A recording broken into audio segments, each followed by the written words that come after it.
Good morning बच्चों। हमने पहले चैप्टर की 2 वीडियो देखी हैं। अब ये इतिहास का सेकंड चैप्टर नए राजा और उनके राज्य, इसकी पहली वीडियो हम देखेंगे। इसमें जो है हम 7वीं शताब्दी से 12वीं शताब्दी तक जो राजनीतिक परिवर्तन हुए उनके बारे में पढ़ेंगे। हम पहले चैप्टर में ये समझ चुके थे कि 6 में जो हमने इतिहास पढ़ा था वो प्राचीन कालीन इतिहास था। 7th में अब जो हम पढ़ रहे हैं वो मध्यकालीन इतिहास है। और 7वीं शताब्दी से 12वीं शताब्दी के बीच में जो भी समाज में परिवर्तन हो रहे थे उनके बारे में हम जो है 7th क्लास में पढ़ रहे हैं। तो इस चैप्टर में हम प्रमुख जो राजाओं के बारे में परिवर्तन हुए या राजवंशों के बारे में, उनके बारे में हम पढ़ेंगे। सबसे पहले हम मैप देखेंगे। मैप में हम कुछ नाम देखेंगे जो बहुत इम्पोर्टेंट हैं। जैसे ये दिया हुआ है चाहमान, यानी कि चौहान। चाहमान हम जो है जो चौहान शासक थे उनको हम जो है चाहमान कहते हैं। और एक ही क्षेत्र देख लेंगे कन्नौज, ये बहुत प्रसिद्ध है, इसको मैप में प्रैक्टिस भी करना है।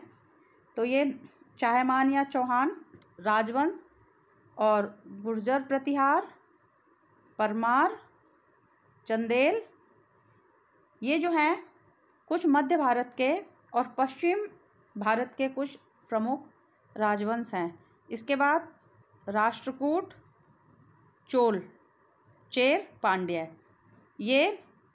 इसके बाद चालुक्य और इधर पाल जो है पूर्वी भारत में यानी कि बंगाल और उसके आसपास के क्षेत्र के शासक थे, पाल वंश के जो राजा थे।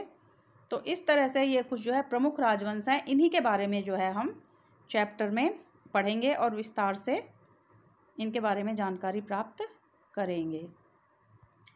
तो 7वीं शताब्दी के आते आते बहुत सारे जो सामंत थे, हम पहले पढ़ चुके हैं कि सामंत कौन होते थे।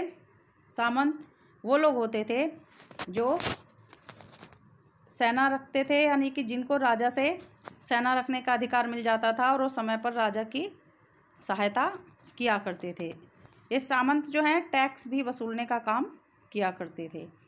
तो जो सामंत होते थे वो धीरे धीरे क्या है 7वीं शताब्दी में शक्तिशाली होने लगे थे और वो अपने लिए बहुत सी उपाधियां जैसे महासामंत, महामंडलेश्वर, ये जो है इससे अपने आप को विभूषित करने लगे थे। अपने नाम के लिए उन्होंने ये उपाधियां अपनी ताकत दिखाने के लिए लगाईं। कुछ जो है सामंत या जो छोटे राजा होते थे वो कई बार जो है अपने प्रमुख राजा जिसके अधीनता में वो रहते थे उनकी अधीनता को स्वीकार करने से इनकार कर देते थे और वो स्वतंत्र शासक जो है बनते थे। यहाँ पे एक शब्द दिया है हिरण्यगर्भ। हिरण्यगर्भ जो है एक तरह का अनुष्ठान था जो कि ब्राह्मणों की सहायता से कराया जाता था। और जो व्यक्ति इस अनुष्ठान को कर लेता था वो चाहे वो क्षत्रिय है या नहीं है उसको क्षत्रिय मान लिया जाता था और वो जो है राज स्थापित कर सकता था। तो जैसे पहले हमने देखा था कि क्षत्रियों को राज स्थापित करने की स्वतंत्रता थी, लेकिन इतिहास में बहुत सारे उदाहरण इसके विपरीत भी हैं। तो इस अनुष्ठान का उपयोग इसी के लिए किया जाता था। अब इस अनुष्ठान का उपयोग राष्ट्रकूट शासकों ने किया। ये राष्ट्रकूट कौन थे? राष्ट्रकूट राजवंश जो था ये चालुक्य राजाओं के अधीन काम किया करते थे सामंत के रूप में।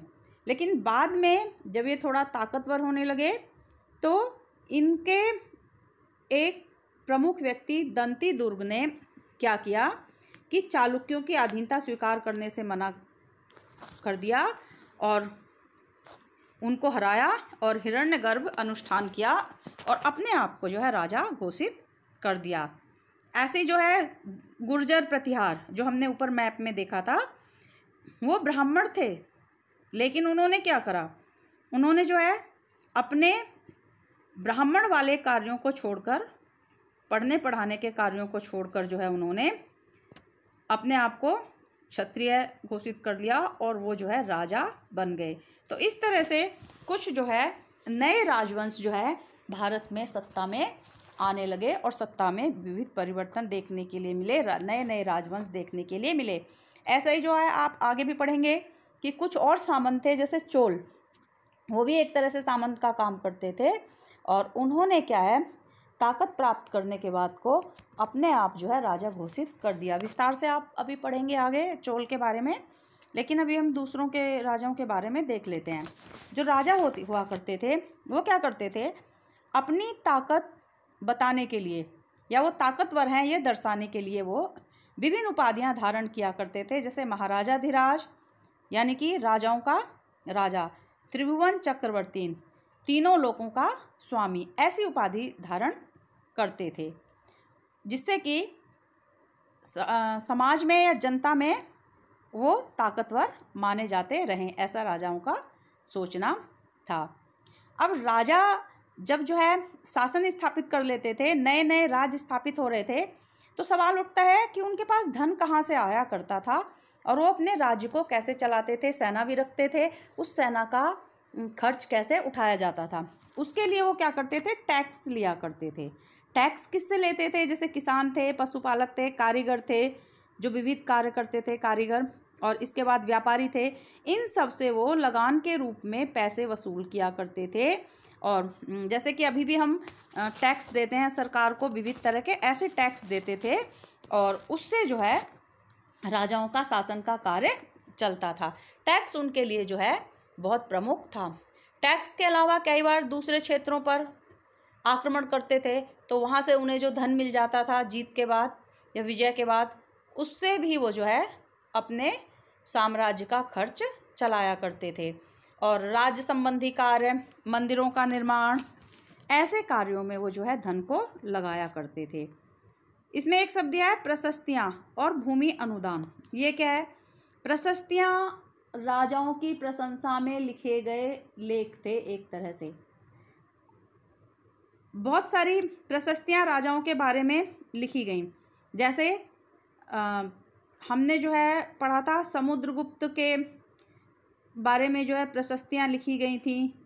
और इसके बाद जो है और भी बहुत सारे शासक थे, बहुत सारी प्रशस्तियाँ जगह जगह पर मिली हैं, राजाओं की प्रशंसा में लिखे गए लेख, और उनसे जो है उनमें राजाओं की प्रशंसा की गई है। तो राजाओं के कार्यों का जो है वर्णन भी किया गया है।